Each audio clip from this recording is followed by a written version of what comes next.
Hi, friends. I had a conversation today with my coach, Carine, whom I had not spoken to in quite some time. I had the whole going to New York and recording the album thing kind of had me sort of consumed for several weeks, and I just never booked an appointment. And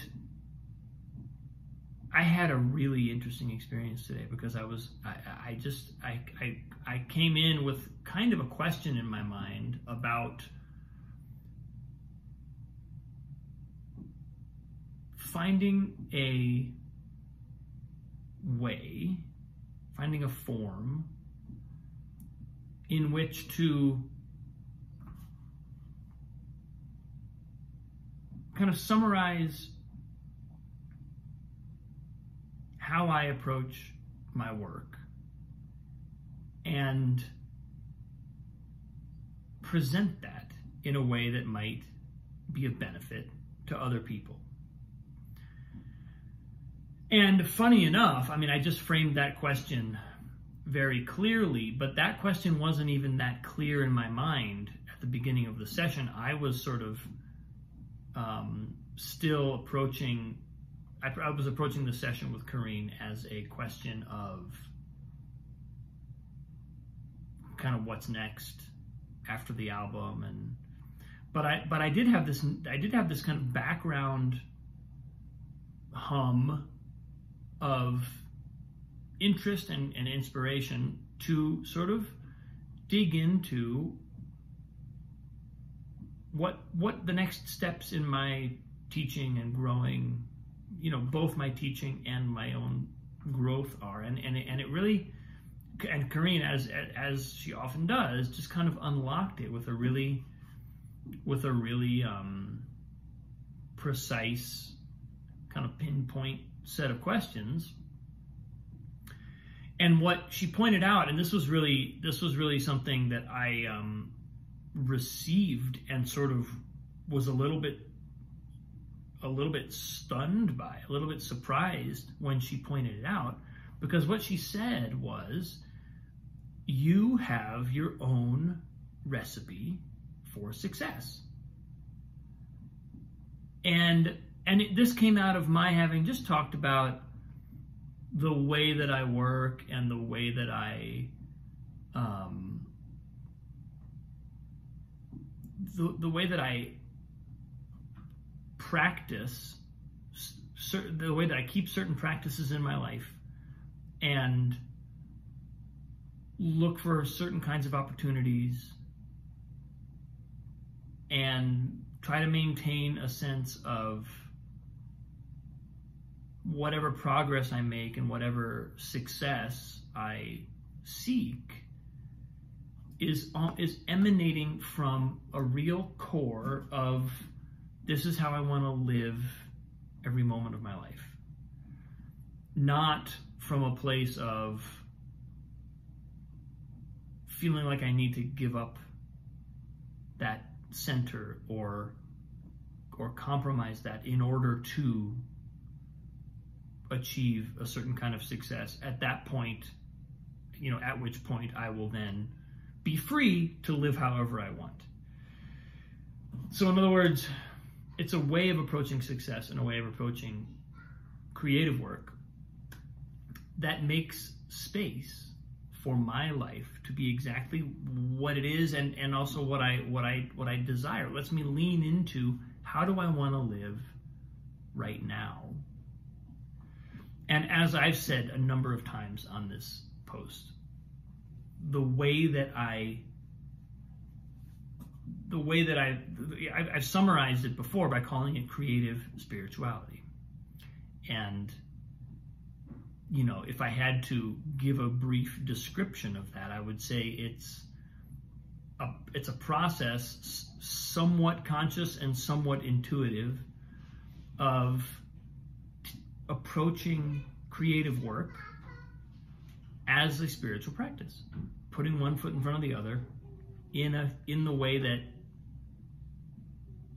is consciously guided by a sense of higher purpose, and it's a purpose that I'm continually updating and upgrading, and I know at all times that I'm somewhat conscious of it, and little epiphanies will happen when I see, oh, this is what I'm doing, this is what this is about. I have these moments of clarity that will show up, and sometimes they're bizarrely explicit. I'll really see connections and sort of a higher logic to things that I had not anticipated before. And then there's a part of it that remains kind of unknown, that remains in the area of unknown and potentially unknowable.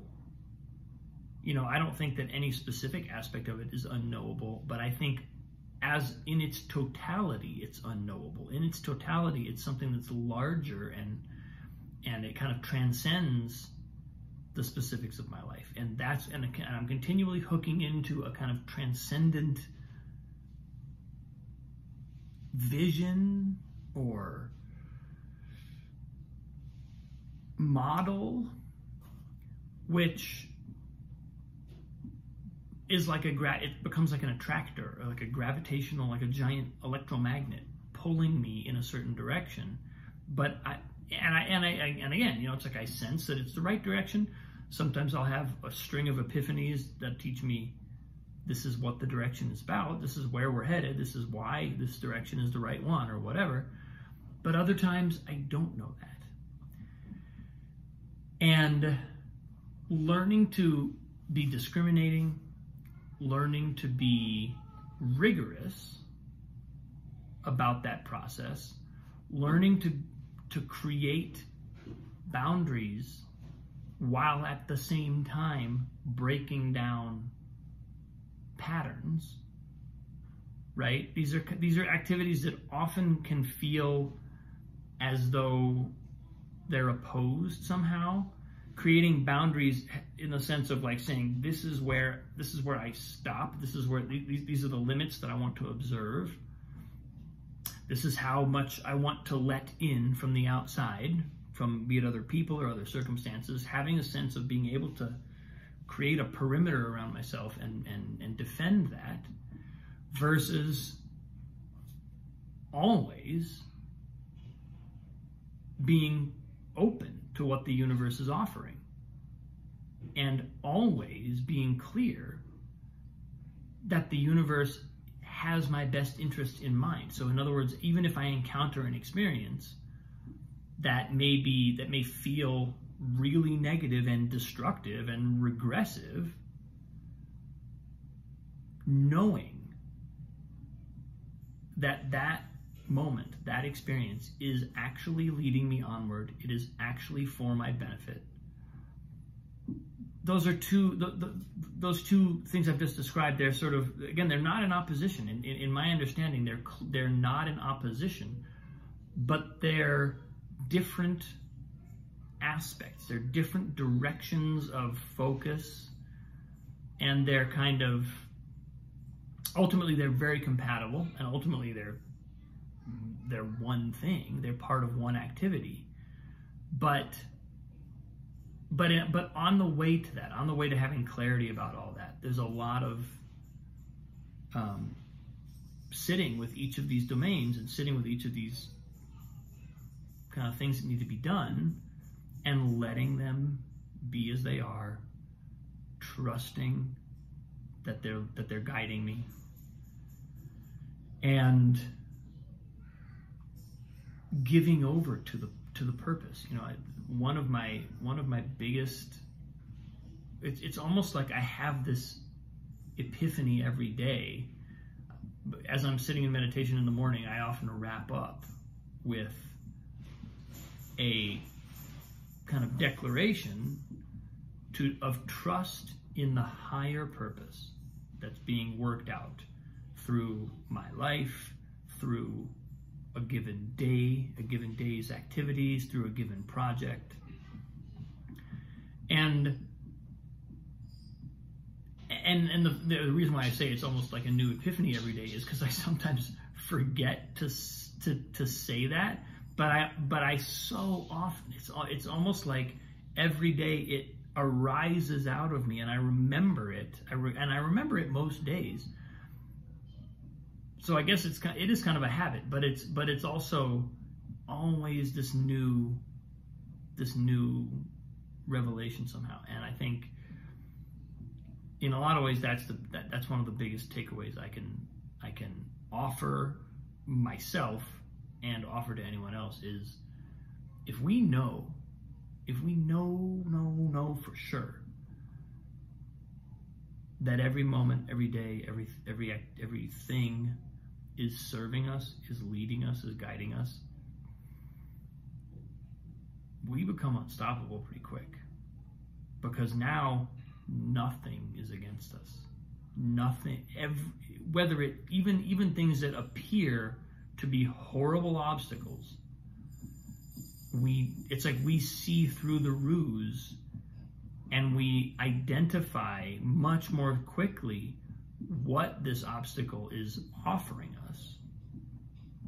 Maybe at varying levels of depth, we may be able to see that right on the surface, or we may have to kind of go deep to see that. But if we learn that that's how it works, and that we just trust that that's what's happening, and that's there in every event, there's nothing but empowerment. Literally every moment of our life becomes a moment of empowerment, because we're being strengthened, we're being honed, we're being refined, we're being supported, nurtured, loved. And so my conversation with Carine today really brought me to a place of having some enthusiasm around looking at this kind of closely, and taking this creative spirituality idea, which I had months ago, I think more than 6 months ago. I feel like it emerged relatively early in the process of doing these posts. But taking that seriously and going and actually kind of outlining some of those principles and seeing, well, what is this? Let's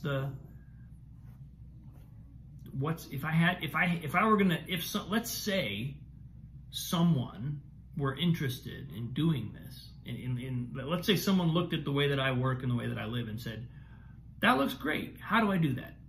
What would I actually say to them? How would I present in a kind of coherent way the set of practices and principles that I follow, that I base my own life and decisions on? And what would that, how would I go about presenting it? How would I go about teaching it? So it was a very inspiring conversation, because it turned my attention in the direction of something that I wasn't really expecting it to go there. I was kind of at a variety of ideas for what might be some of my next steps, but but as soon as I found this one, I was like, yes, that's the one. That's the one. This is the heart of it. This is